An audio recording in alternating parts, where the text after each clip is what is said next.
Namaste and welcome, Dr. Narayanaswami, to this episode. Thank you very much. Of book. Thank you, Paranjape. Well, congratulations on your book, Vedas for Success. I'm holding up this book so that everyone can see it. And I found it a very readable book and very relevant to our times. But let me start by asking you a very simple, very basic question. What are the Vedas? The word Vedas has come from the Sanskrit word with to know, which means that Vedas contain everything what is to be known for someone to lead a good, happy life. And the Vedas consist of Veda mantras, which the scholarly saints of old times during their meditation, in superconscious meditation, they should seem to have heard these as revelations. So these Veda mantras are known as Shruti, heard. Shruti is a Sanskrit word, so they are also called as Shruti and heard these revelations. So this is a collection of Veda mantras received by the person who got this revelation is known as a Rishi. And there are over 400 Rishis. Name of the Rishis, Kashyap, Vasishta, Vishwamitra, all those are made Angiras. The Veda books. And the Rishi period, after a time, they were teaching Vedas and training people how to become Rishis.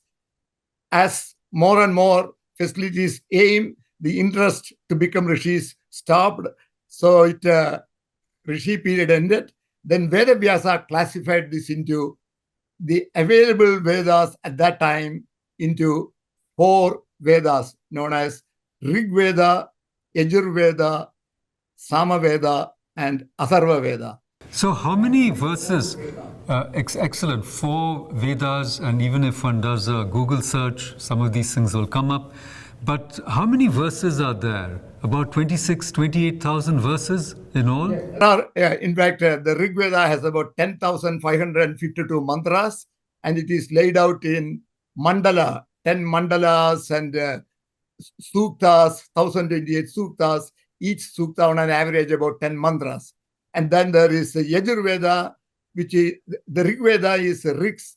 They are verses, poetic 2-line verses, most of them in different chandas. The Yajur Veda is a prose mantra, and Sama Veda is set to music. And in Bhagavad Gita, as Krishna describes his vibhutis, he says, Vedanam Samavedosmi. Samaveda is supposed to have a musical singing. From there, our music, classical musics have also evolved. Then there is Atharva Veda, which talks about all aspects, health, living, education, politics, and how to lead a life. All these 4 Vedas are so defined. And the Yajur Veda is mainly used for yajnas and all that. These are the 4 Vedas. So we'll come to the idea of the yajna or the sacrifice soon. But how old do you think the Vedas are? It's very hard to date them, but yet we believe that they're among the... In fact, early on, during the Western times, they always said the Vedas are 1500 BCE or 2000 BCE. Even if you take the 1500 BCE, it is almost 3500 BCE. However, in the 19th century Western system, as you know, the Genesis used to say world began 6,000 years ago, 4004 BC, October 23. That is what the Irish, some priest mentioned, and that was in Genesis. So 4004 plus 2000. So they could not grant anything over 6,000 years old. I think probably that may be why they said 1500 BCE. But we have now archaeological evidence participated by French, British authors and all that have now established that the peak of the Harappan civilization is even 3,000, 2,600 BCE, 3,000. And the early days of Harappan is closer to 6,000. And they say this is Vedas are pre-Harappan. So many accepted words by the Indian scholarly set is 7,000 BC or earlier, which puts us about 10,000 years earlier. Most conservative Western estimate of 15 BC, it is about 4,000 years old. Exactly. Much earlier than any modern religion. Exactly. I was just saying that even if the dates are so varied and so vast in their, timescape or time scale, there's still no doubt that these are among the oldest surviving texts of humanity. And the wonderful thing is they are still being chanted, they're still being read, and they're still being understood. So this brings us to the heart of our conversation, which is Vedas for success. Any young person will say, oh, those ancient scriptures which nobody can understand, the language is so difficult, so complicated, every line has multiple meanings. What have they got to do with success? My challenge is peer pressure in college. I want a job afterwards. I have a relationship issue, or I'm so stressed out, or, I'm facing a particular challenge. I want to get into a college and I don't know if I'm going to make the grades. So, or there's a executive and he has a very difficult balance sheet. His shareholders are after him. So these are the problems of the real world. Or there's a soldier, he's being sent to a war, and there is his wife at home, or vice versa. They are very worried whether they'll come back safely. Our modern world is full of strife, full of stress. And what have the Vedas to offer us? What would you say to that? Very, very excellent question. And in fact, I myself was searching for it. I will come back to that later. But let me directly answer your question. What is the connection with Vedas and success? And why have I titled the books Vedas for Success? And that is because I'm a Veda practitioner, and while I did not fully understand what is the connection between them, and I was chanting the mantras, by later research and as a scientist in a scientific way, I'm able to understand, because Vedas consist of mantras, and these Veda mantras are a way of connecting with the cosmic energy that is present all over. The world, as you know, most physicists have concluded that it is a self-aware universe. There is an awareness in the universe. There is an energy in this universe, the cosmic or supreme energy. The Vedas call it as Purusha. The Purusha Sukta, the Veda mantras are. It is the supreme spirit. And Vedas talk about a supreme spirit, and there is only the spirit and energy. And by chanting these Veda mantras, you can connect with the various energies. You see, there is a supreme spirit, and there are different energies. You can say electromagnetic energy, the heat energy, the wind energy. So many sources of energies are there. By chanting these Veda mantras, you are able to energize yourself, and you are able to rise in consciousness levels. The Veda also talks, I described in the book, inside the book, we'll get to that in stages. So by chanting these mantras, we are able to connect with these energies. And once that energy establishes a connection, that energy allows you to rise in consciousness levels. And the moment you are able to rise in consciousness levels, you are able to see the task at hand in a much clearer way. Okay, I will just pause you there. I think that is really very important, that oftentimes we are unable to act, in the real world in an efficient manner because we really don't understand, all the forces, the dynamics. We are not able to see clearly. And in fact, I will give a simple analogy. I don't know how much you are aware of the football in America, National Football League. It is a major pastime. So any person living in America who follows National Football League, you understand. While the field is similar to the soccer field, the coach team, the defense and offense coaches will be sitting in a one level higher. In the box. They have a box. Even though there's a main coach on the sideline, but they have a one level before, and that from there they can see. Why they are sitting there?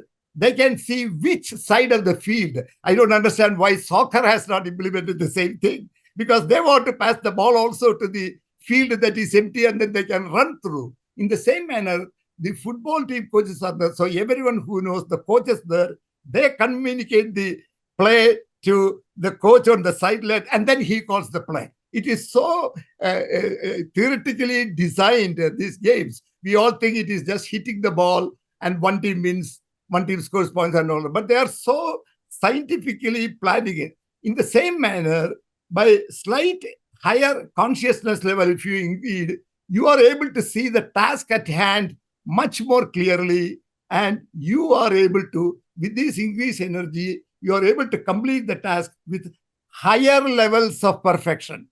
That's wonderful. I want to ask you one little question, because I remember you're telling me that the genesis of the book was actually at a slightly higher level, though literally speaking, you were in a plane and somebody sitting next to you who was a management expert, he invited you actually to write this kind of book, because I've read your earlier book, Understanding the Veda, which is a much more detailed and, profound exegesis. And this is sort of, how to, a more simple kind of primer. So can you just tell us that anecdote? What happened? He was again and again telling me that, in fact, as I was writing the Understanding the Vedas book, my professor also told me that please restrict it to 100 to 120 pages. Do not go over 100 pages. But then what all I wanted to give the background, who the Vedas were not promoted, and how finally now it is, we have much more awareness, much more facilities to understand, more scholarly people have done research, and I want to put all these things together. So it took a longer page. But this friend was insisting, even if I said, no, I want to the next level book being said. I said, no, before you start your other books, you must produce a book and see, include what is in it for the common man. You bring that out. And everyone wants to succeed. And the people who are already successful, they can increase their success level to multiple fields and multiple levels. And on top of that, you will be more blissful, happy, harmonious life. And the Vedas want you to do all those things. That is why the Sanatana Dharma, in spite of the fact that there is no organized people promoting it or pushing it, it is such an excellent system in itself. And it wants the universal welfare, your own welfare, and they don't want you just to do any काम. Thoda काम chalta hai, and you get the money and you lead your life. No, whatever work you do, whether you are a scientist, whether you are a homemaker, whether you are a surface cleaner, do the task with perfection. And Vedas insist we must do the task with all-round perfection. So what do you mean? What do you mean by success? I think that's a fundamental question, because you just explained to us that most worldly people, or most people, modern people, they think about success as having a nice house, a good car, some status, some position, maybe, good family life.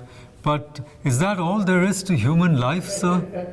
Success is in the conventional way, success is defined as the one who has the most money is considered the most successful person. Or once you achieve money, then you want to have power, then you have to have fame, then you want to have all these are there. But Vedas say success is defined by the creativity of your work.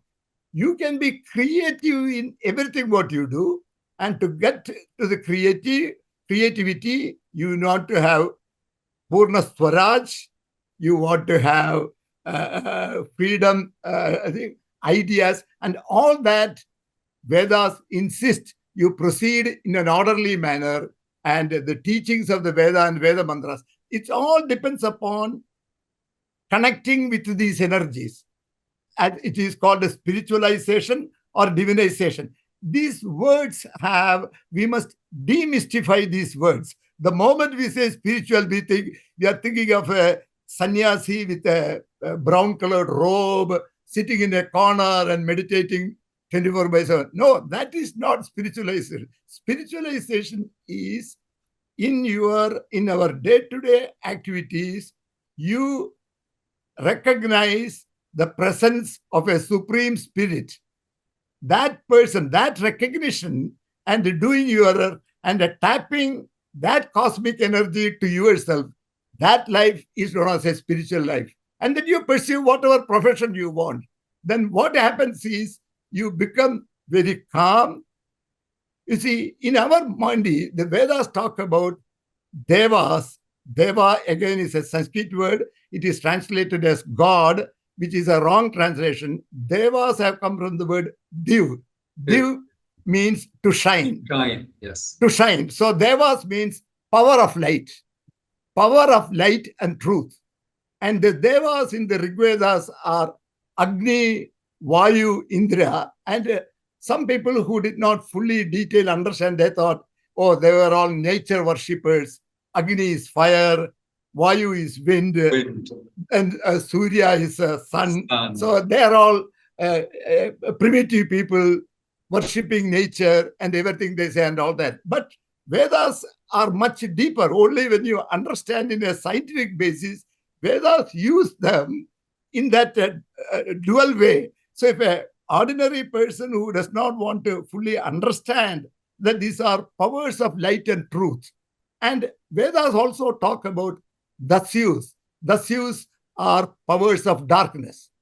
So the world consists of devas and dasyus, even in our universe also. But most of us, the dasyus are easy to come to us. And we can imagine the dasyus as our own shadribus, the six, kama, krodha, lobha, moha, mada, matsarya. Matsarya, correct. Mada, matsarya, these six, they are called shadribus, six enemies. Kamam. It's like the 7 deadly sins in Christianity. But let me bring you back to something you said, which I found very interesting. That you said that the definition of success is not merely material well-being, but levels of perfection and freedom and order. So let me ask you this. You said that is also something that the scientist seeks. Now, please give us your own background, because, by training, you are a scientist. You've got a PhD and you worked in NASA. So tell us a little bit about your own background and how you came into the Vedas. And Excellent question, Makarand. I think thank you for reframing, because this needs that was the main reason for my first book and the second book, even though the second book is mainly motivated by close friend Roshan Shetty and his insistence that before I cover any new book, I must write a smaller book. And that smaller book gives all the essence. People can quickly read, less than 100 pages. It's Vedas for Success. Now, coming back to, I am born and brought up in Kerala, Tripunithura. Then I went to Trivandrum Engineering College, then Madras IIT, then came to PhD to United States, Texas Tech University. Then I got a major break. I was selected for the National Science Foundation, National Research Council postdoctoral fellowship, one of the luxurious fellowships given by the US National University. Third, I'm talking about 1969-70, when 71, that fellowship was annually $13,000 tax-free, when an MIT Berkeley professor was getting $10,500 for 9 months. And this fellowship was $13,000. And I was selected for that to work in NASA. And what is my responsibility? I had to write a project that is of interest to me and to NASA and do research. And I go to NASA and there is no supervisor for you, because I have given the proposal and I have this. And first, immediately after PhD, you go there while you have the basic research and all that. You still do not know to take a new decision. I thought there would be some advisor to guide you. No advisor. And I was spending time and time in the library. Then you get to the fuse turned on type thing. You suddenly understand the complete relationship, everything. And then I became a NASA wanted me to stay there. I stayed there 5 years as a NASA scientist, then came out. Then I was working for a software company. Then I started my own company and all this success. And then towards the end of it, when I was running an IP, intellectual property based company, without any venture capital, and everyone will know it is such a difficult thing because there is no income. If you are trying to like the body shopping and all that, then the money is coming. Then you have nothing to worry. Whereas you are developing an R&D product, you need to hire staff and you need to market and all that until product sells. You are no income. So you need venture capital. I did all that and I was struggling and all that and I was successful.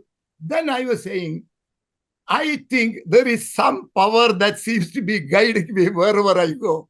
This so-called energy. I was chanting the mantras all the time. So I concluded that there is a power and I went in search of what is the wisdom in the Vedas. What is in these Vedas? The same question that we started with.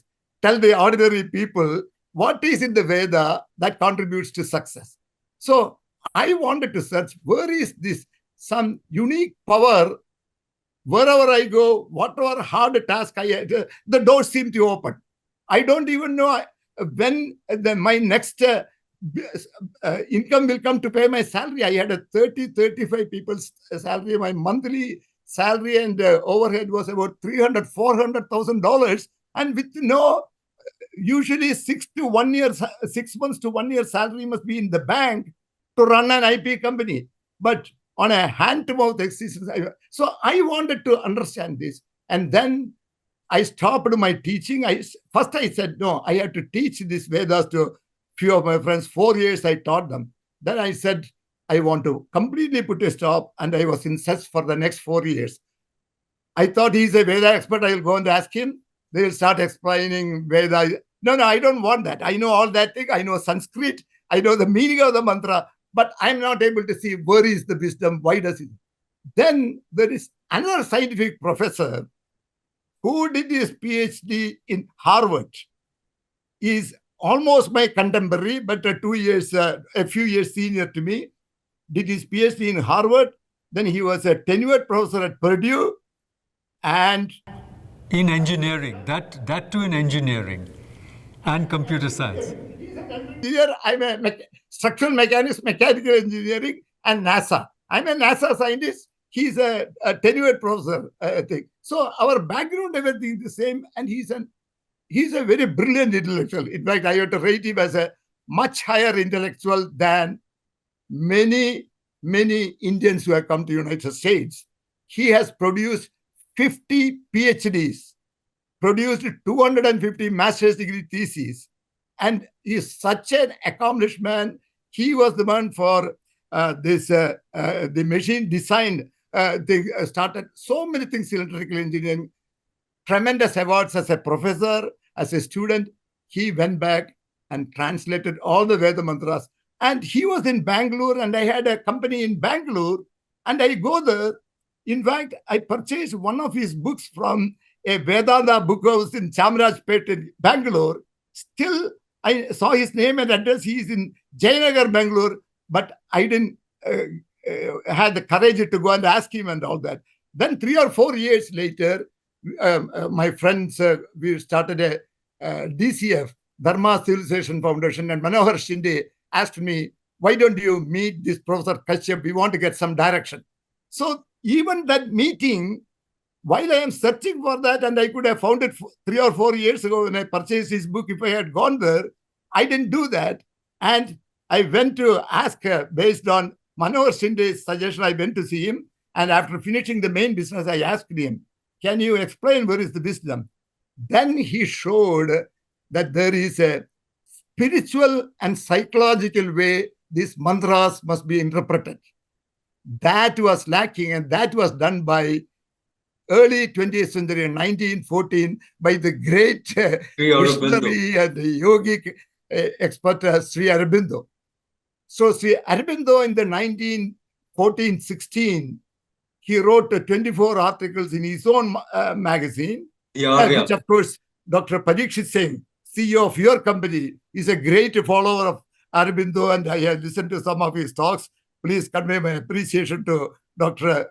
Singh about his lucid explanations, which of course I have independently worked with Professor Kashi for the past 10 years, and I have also studied Aurobindo and Kabbalist history, Kabbalist history. So a couple of years earlier, when Dr. Parikshit Singh was giving these interviews in India about Aurobindo, I was so pleased to listen to every one of those, most of those. Of course, Parikshit has gone much further in his way of interpreting and all that. But about 80% of that I have had discussions with Professor Kashyap, and he is a scientist too. And he also has concluded this, and he showed me how to interpret the Veda mantras. This is what was lacking. Can you give us one example? Can you give us an example of how a mantra can be read at least three levels? You know, the physical level, the psychic or the psychological level, as well as the deeper spiritual level. Okay, that is a very good question. The one that easily comes to mind is I was given the Diksha at the age of 11 years old when I was in 6th grade. And my uncles were all scholars, studied in the Veda Padashala in Kerala, and all of them were Sanskrit teachers. And when there is a yajna going on, they'll go and chant the Veda mantras. So he's a Vedic scholar, but a Sanskrit teacher in schools. So he has a ready income from the school teaching, and then he goes and all that. And they all have also told me what is in the Veda mantras are Nityam. Nityam means eternal. But I didn't know anything at that time. And I also learned Sanskrit. And one mantra I will tell you in that one. Apo va idagam sarvam vishwa bhutanyapaha pranava apaha pachava apaha. So that is a mantra that we chant every day in the Sandhya Vandanam. Sandhya Vandanam. Sandhya Vandanam. That you have to do a Pratha Sandhya Vandanam in the morning when the sun rises, before sun rises, and Sayam Sandhya Vandanam before sun sets. And one in the noon, Madhyanam. 3 is prescribed for us. That is the... So, I learned Sanskrit and said, Apo va idagam sarvam. Apaha means water. Water. Idagam sarvam. Everything is there, water. So I presumed it is talking about there are about 80% is water in the universe that we see. So I presumed that this is what that is referring to. Then I said, Apo va idagam sarvam. Vishwa bhutani apaha. Vishwa bhutani means all the living beings are water. Water. That also I sort of explained. Maybe our body consists of 70-80% water. So, but still it did not make sense. Vishwa bhutani apaha. Then it says pranava apaha. Prana is apa. Prana, I don't see any water. as a student, then I am so this is one way of explaining this. This is called the direct or external meaning of that Sanskrit word. Aurobindo came and said, Apa means energy. The spiritual meaning of the word Apa is energy. Now replace the word water with energy, then Apa va idagam sarvam. Everywhere there is energy. Energy. Vishwa bhutani apaha. The whole this pranava apaha. Prana is the energy. That is what gives energy to you. So whenever you are tired, they say you sit and take a deep breath, get to some. Then I will give you another one also. That is one. So this is apa as energy. This is the spiritual or the this, and the psychological part comes. The devas have a psychological. I'll come back to that. I'll give you one more word to this. That is, many times at the end of a puja or yajna, the priest will say, Dhanyam, Dhanam, Pashum, Bahuputra Labham.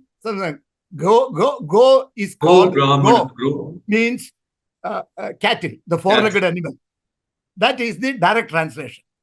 But Aurobindo said, go means a ray of knowledge. Light. Yeah. Ray of light, ray of knowledge. So when they are using Dhanyam, Dhanam, Pashum, Bhuputra, when they are asking that, to the ordinary person, they can take the external meaning and you are being say, oh, let all your material properties come to you.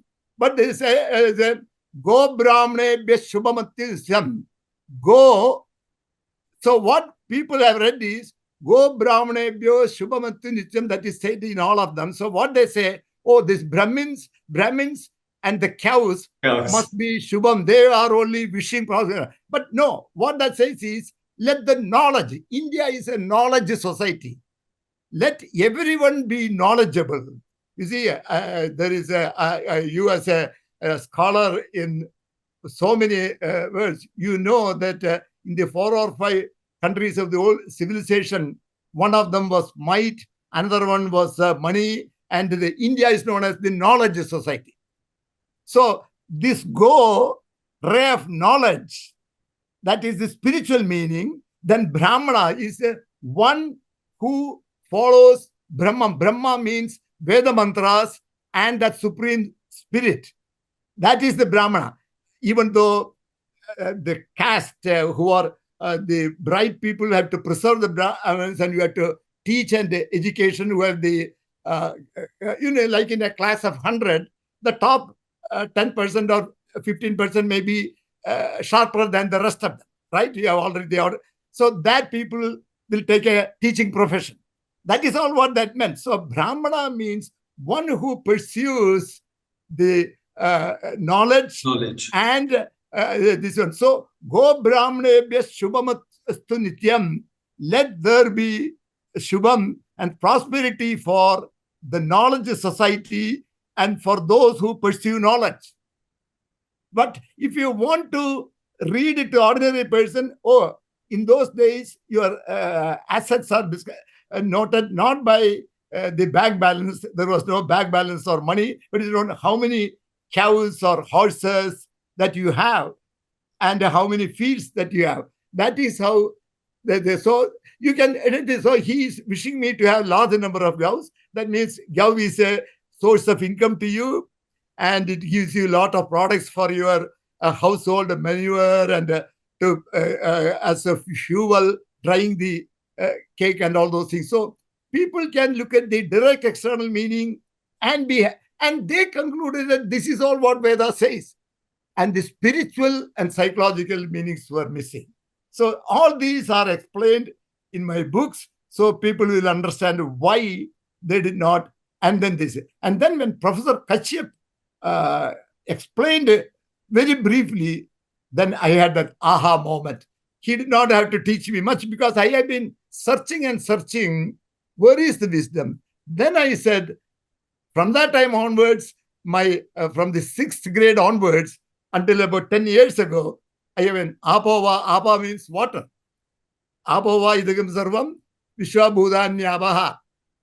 Go brahmane bishwasunityam. When they are saying, oh, you Brahmins, you are only wanting, you are doing puja that only you have prosperity. No, that is not what we are saying. So that says, Loka samasta sukhino bhavantu. Let the whole world, there is no other, only Vedas can say that. Then asato ma sadgamaya, from asat, unreal, lead me to sat. And the more important next one, tamaso ma jyotirgamaya, from darkness. And in fact, the reason our problems, most of our people's problems are these shadribus or dasyus or the powers of darkness are within us that prevent the light of the devas. That is also within us. You see, we say everyone has emanation of that supreme I, Tattvamasi, you are that. When I say Namaste, I am doing Namaha to the supreme that is within you. Yes. Just like you say Namaste to me, you are doing a pranam to the supreme that is me. So people ask, oh, if the supreme is there in your body, then why is that supreme not with you? Supreme is ready to guide you. You have to get rid of these dasyus. And the dasyus are more powerful than the individual effort. They need the devas. For example, when you go to a dark room, how do we are not going to see, hey, let me see whether I can see it. No, it's simply turning the light. Then the darkness goes. Only way for the dasyus in us to go is to invite the devas, the div. It is not, the English translation says invite the gods. Oh, the God is going. No, we are saying there are powers of light in the universe, just like there are powers of darkness. So it's like saying, I just wanted to interrupt you there because I find it very fascinating. It's like saying you have to turn on a set of switches within. You have to No.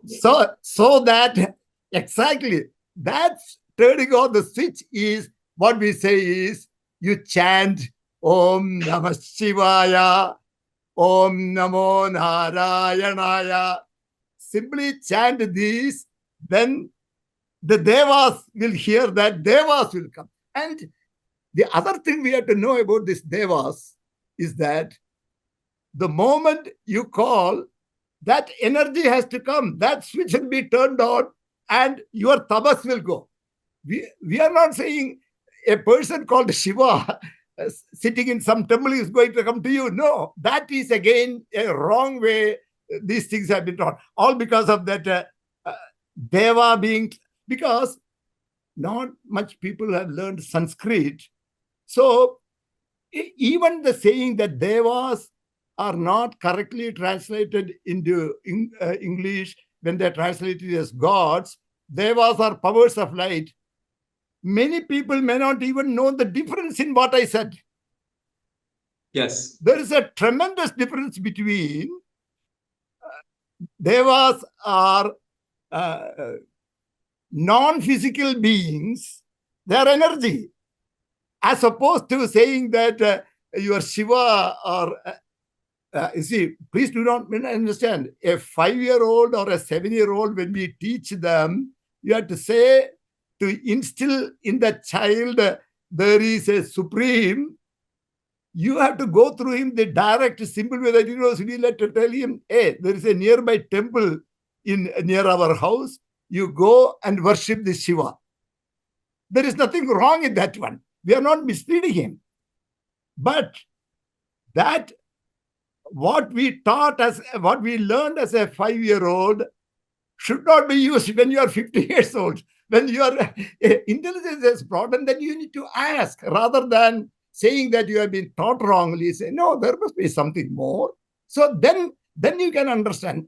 If I tell, so Deva, you correctly put it. What I say is chant a Veda mantra and you get that, connect with that energy, and that when that energy of light and truth, light associated with truth and light are the same.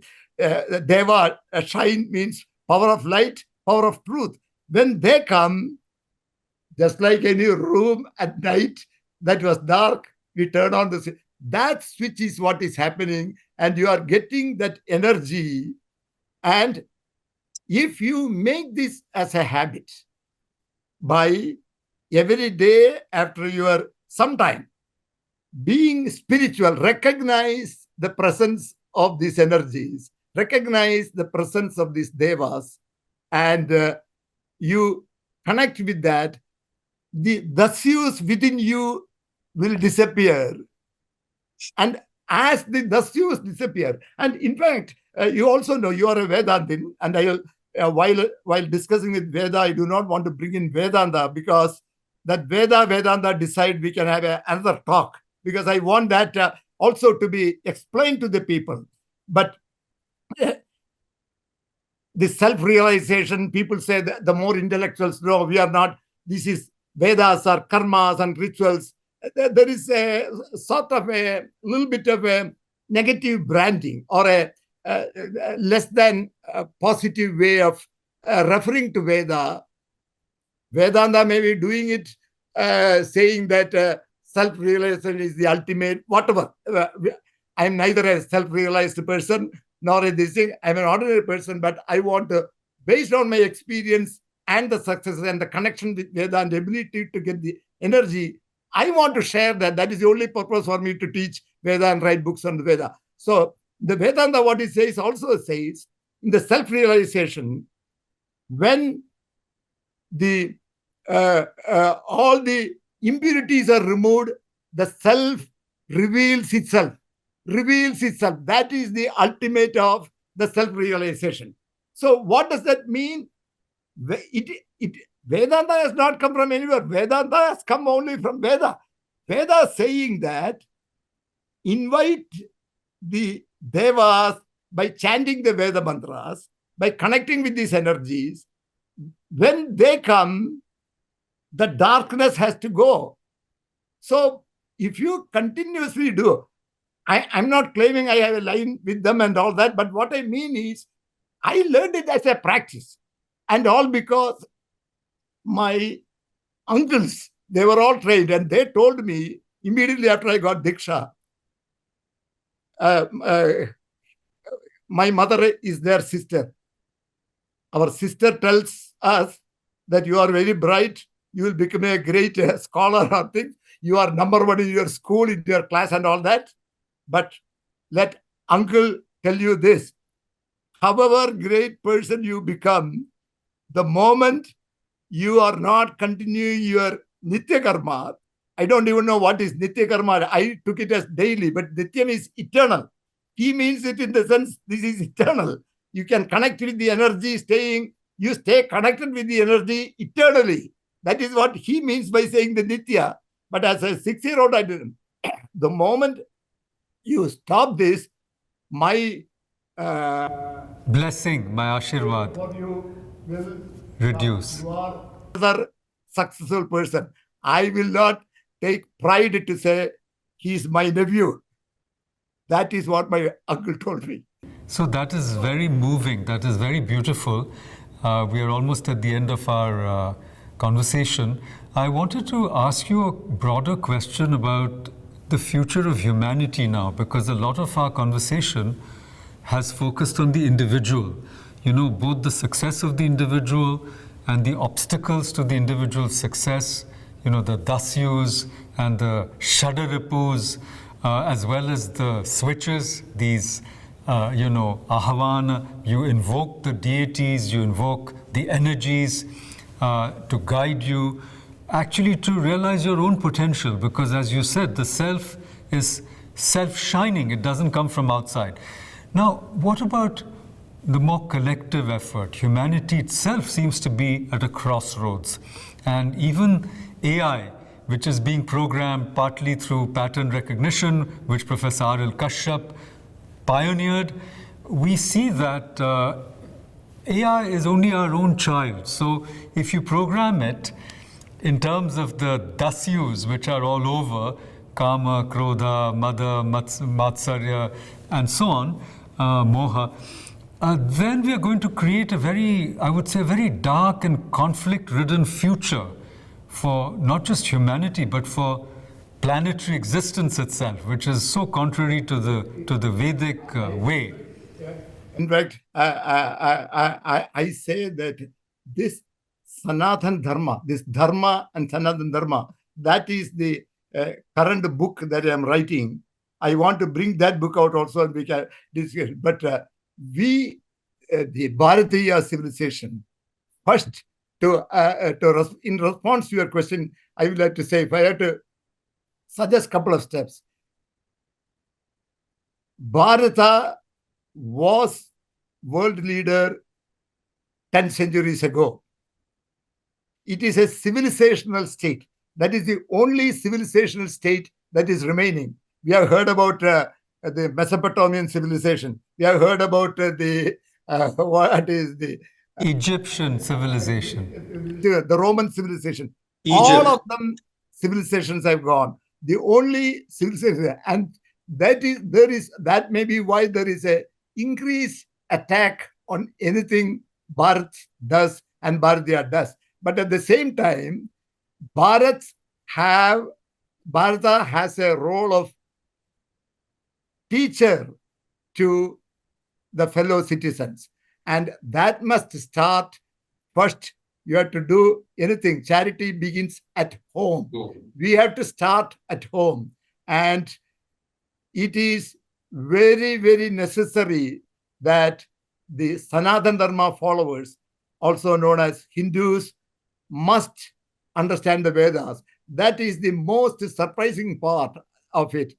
The Veda, known as the original book of wisdom, for whatever reason, due to non-understanding or misunderstanding or agenda-driven understanding, whatever be the reasons. I am not here to critique any of those. For whatever reason, Vedas are not properly understood. I use in one of the chapter titles in my first book, Vedas revered but not understood. Understood. It's a closed book rather than an open book for most of us. Been taught, and there was this. And now, while many Veda books, mantra books are coming, those books are not enough, and there are not many Veda people who understand the multiple meanings, including the spiritual meanings. Because if you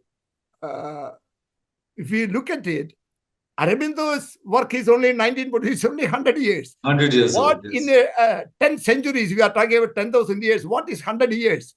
It is not even, many people may not even know, because Aurobindo is known for his integral yoga. But nobody listens to this Savitri or the Song of Divine. Life divine. Life divine. Life divine. Life divine. Now that you raised that point, in fact, I wanted to have at some future time, I want to have a chat with Dr. Padikshit Singh also. The life divine, in my simple words of saying, is Aurobindo's attempt how to lead a divinized life. Exactly. The essence of Veda. Yes, yes, yes. So, if you are not able to read it, but Aurobindo's works are so of such a high quality, you need 2 levels of teachers to bring that to an ordinary person.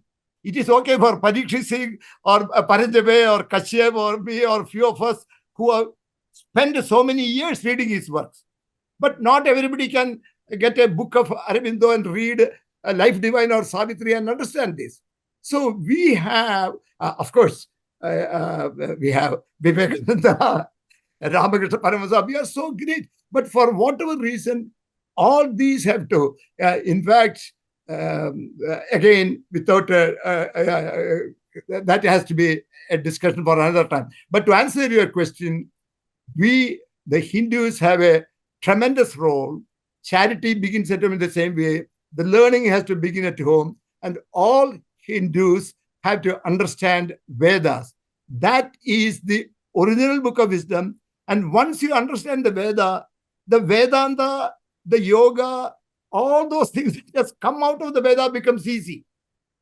You see, when you go and study something, you are studying without understanding the original work that created all these things, that mentioned all these things and how to all this. So the Vedic discussion has got to come out, not the level of Vedic thing that is being imparted to the who serve as the priest. They have a separate job to conduct the yajna. But in the yajna also, what happens is that you do listen to the Veda mantra. You are inviting that.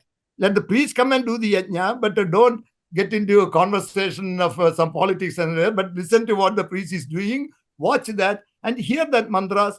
Then the devas will come and you said that switch will be turned in, the inner switch will be turned in, and the dasyus will go. Part of the moment the dasyus go, then that space will be filled. Now all our spaces are filled with dasyus. All of us say we are not, but everyone has the kama, krodha, lobha, moha, mada, matsarya. So they are rightly called shadribus, 6 enemies. But on our own, say for example, oh, I know I get angry. Sitting in a corner, the anger will not go. But the moment you turn the switch, when more and more of this power of light, devas come, then darkness goes, the dasyus go, and you rise in consciousness level. And when completely gone, the self reveals itself to you. You don't have to search for self. You become self-realized also in the process, whether it happens in one lifetime or many lifetimes. As you know, we believe in reincarnation and all that. So this is a continuous journey. Thank you, sir. I think you've given us a very important mission for all Bharatiyas, for all Hindus. We have to start with ourselves, and we have to start with the Vedas, the original book of wisdom, which contains whatever subsequent knowledge in seed form is already there in the Vedas. And I think I would invite especially the younger people to go to your book as a very good entry point to the Vedas themselves. And we hope to talk to you more often about Yajna, about Vedanta, and about other topics of common interest. And I hope that we can also have a 3-way conversation with Dr. Parikshit Singh. Yes, he will tremendously elevate this. And this book is a primer or entry book to read Kashyap's books. From Yes. Kashyap's books, you can go to Aurobindo's books. And we will also talk a little bit about Kapali Shastriyar. So with these words, we want to thank you once again. Thank you so much for your time, and we hope to talk to you soon.